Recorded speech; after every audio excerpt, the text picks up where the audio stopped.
인공습지에 의한 수질 개선 효과에 대해서 발표하게 될 청호환경개발의 고준일입니다. 대한민국은 전통적으로 농경사회입니다. 농경사회다 보니까 아직까지도 우리가 사용하고 있는 물의 대부분은 이 농업용수입니다. 가장 한국에서 많은 비중을 차지하고 있는 것이 농업용수이고, 그리고 이러한 농업용수는 농경지의 관계용수를 대기 위한 것이다 보니까 이 농업용 저수지 주변에는 주로 농경지들이 분포하는데, 최근에 이 농경지들이 도시화가 되면서 이렇게 건물이 들어서고 아파트 단지가 들어서고 그러다 보니까는 이러한 도시화된 영향으로 인공적인 오염물들이 농업용 저수지에 많이 유입이 되게 됩니다. 그러다 보니까 농업용 저수지가 이렇게 수질 오염이 일어나고, 또 여름철이 되면은 상시적으로 녹조가 발생하는 등 상당한 그 오염이 심화되고 있는 실정입니다. 그래서 정부라든가 지방자치단체, 그리고 농업용 저수지를 관리하고 있는 이 농어촌공사, 여기에서 이 농업용 저수지의 수질 개선을 위해서 다양한 기술들을 적용을 하고 있고, 그리고 최적의 적용 기술을 찾아내고 있는 중인데, 저희들이 연구하고 있는 이 인공습지도 그 기술 중에 하나로서 최근에 주목을 받고 있습니다. 먼저 저희들이 연구를 했던 대상 저수지에 대해서 살펴보면은 기흥저수지입니다. 경기도 용인시 기흥구에 위치하고 있고 한반도의 중간 지점에 위치하고 있습니다. 그리고 과거에는 주변이 농경지였지만은 최근에 이 도시화가 급속도로 진행이 되면서 주변이 이렇게 도시화로 되고 있습니다. 또 주변 현황을 살펴보면은 경부고속도로라든가 주변에 여러분 골프 연습시설, 또 주택단지, 산업시설, 이런 시설들이 이 주변을 덮고 있음으로 인해서 오염이 아주 심하게 되고 있는 실정이죠. 그리고 수치 환경을 살펴보면은 2013년 기준으로 COD가 13.4 ppm 정도, 그래서 수질환경 등급 약간 나쁨에서 매우 나쁨 정도고, 그리고 여름에는 상시적으로 조류가 발생하고 있습니다. 여기에 유입되는 하천은 지방하천으로 오산천, 지곡천, 공세천이 유입되고 있고요. 저희들은 이 기흥저수지에 유입되는 보평천의 이 제외지 이 부분에 인공습지를 건설하기로 하였습니다. 인공습지 하면은 많이들 아시겠는데, 인공습지 하면은 기본적으로 어떤 깊은 못과 뭐 얕은 못, 그리고 여과습지, 이걸 교차로 배열을 하면서 주변에 식생을 이루고 거기에서 수질 정화를 해내는 것이 일반적인 인공습지입니다. 근데 이제 저희가 이번 연구에서 차별화시킨 부분이 바로 이 부분입니다.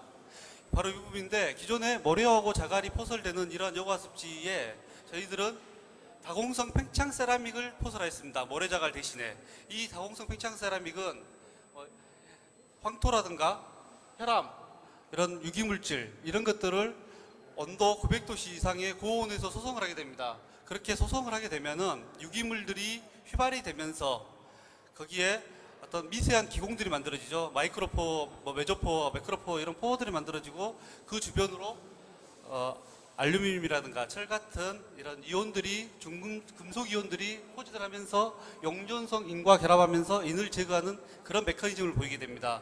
또한 외부로는 호기성 영역이지만은 내부의 다양한 기공들은 무산소 영역이 되면서, 여기에 무산소 영역에 서식하는 슈도모나스나 이런 바실러스 같은 탈질 박테리아들이 탈질소화를 이루면서 질소 같은 영양염을 제거하는 기능도 있습니다. 또한 인공습지와 함께 심어지는 꽃창포, 노랑어리 연꽃 같은 이런 식물들의 식생 기반제로도 사용이 됩니다. 각 항목별로 살펴보도록 하겠습니다. 먼저 SS 같은 경우는 1차 개선 시점을 중심으로 해서 많이 안정화되는 모습을 보였는데, 전체적으로는 2차 개선까지 포함해서 전체적으로 1차 개선 이후로 많이 안정화가 됐었습니다. BOD 같은 경우는 1차 개선하면서도 그렇게 바로 안정화되지 않았었는데 2차 개선 시점이 6월 말쯤입니다. 근데 그로부터 약 2주 정도, 10일 정도 지난 후부터 안정화가 되는데, 이거는 저희들이 BOD 제거 메커니즘을 바이오 어드sorption으로 보고 있는데, 이 바이오 어드sorption에 의해서 이 다공성 세라믹, 팽창 세라믹의 표면에 형성된 바이오 필름, 이러한 바이오 필름에 세급착이 일어나면서 BOD의 제거 효율이 그만큼 높아졌다라고 판단을 하고 있는 부분들입니다. 총질소 같은 경우도 1차 개선보다는 대체적으로 2차 개선을 하면서 이 안에 저희들이 그 포괄 고정시켰던 바실러스나 로더박터들이 자리를 잡아가면서부터 효율이 상당히 안정되는 모습을 보이고 있습니다. 총질소 같은 경우는 초창기 때 공사의 영향으로 이 흙이 뒤집어지고 토양이 뒤집어지면서 아마 이내 용출이 많이 일어났던 것 같습니다. 그래서 초창기 때는 유입인 자체 농도가 높아가지고 좀 정량적으로 평가하기 힘들었었는데 2단계가 되면서 2차 개선 공사 후에는 인이 많이 안정화되면서 수질도 안정화되는 이런 영상을 보였습니다. 그래서 전체적으로 저희들이 2차 개선 후에 개선 효과를 살펴봤을 때 전체적으로 SS 같은 경우는 여기 붉은 선이 저희들의 수질 개선 목표선이었습니다. SS 같은 경우는 50% 목표를 했었는데 실제로 한 76.5%, BOD는 44.2, TE는 50.5, TP는 44.5% 정도의 수질 개선 효과를 보였습니다.